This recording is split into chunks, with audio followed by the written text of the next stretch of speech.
এইভাবে পেপারটা ছিদ্র করে তারপরে দানা লাগানো হয়।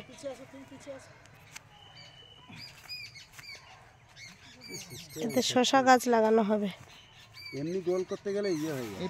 বাইরে এটাই বাইরে না কোনো হয়ে যাবে না, কোনো হবে না।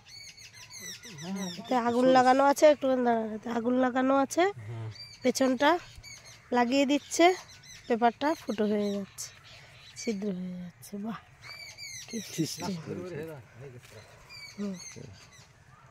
এতে এবার শশার দানা দেওয়া হবে।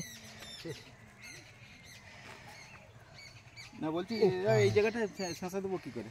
কেন এই যে ওই ছিদ্র করে দিয়ে সেই মাটিটা তাহলে কি হবে? পাতলা তো, পেপারটা খুবই পাতলা। ওই এটা খুবই পাতলা, যা জরি মারি বসে কয়লা কিংবা ঘুটের আগুন দিয়ে নালা খারাপ দেখাবে তো, হবে না।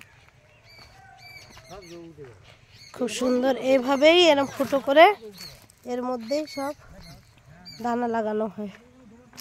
এই কি সুন্দর জল যাচ্ছে, শশার ক্ষেত, পুরো শশার ক্ষেত। শশা চাষ, আর এগুলো কি গাজর? ও পটল ছিল, আর এবার পটলের ভাড়া ভেঙে দিয়ে আর এই শশা দেওয়া হয়েছে। আচ্ছা আচ্ছা, এখানেই বাড়ি আপনাদের? আমাদের বাড়ি একটু সেই ঝোড় শহরে মুখের দিকে। ও আচ্ছা আচ্ছা আচ্ছা, খুব সুন্দর। মানে ইনি 12 মাস বাগানের উপরে সময় দেয়।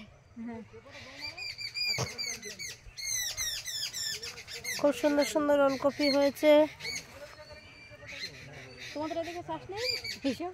না না, এই তো জমি অনেক থাকা দরকার, আবার আপনার সময় সময় দেওয়ার দরকার, সময়, হ্যাঁ সময়।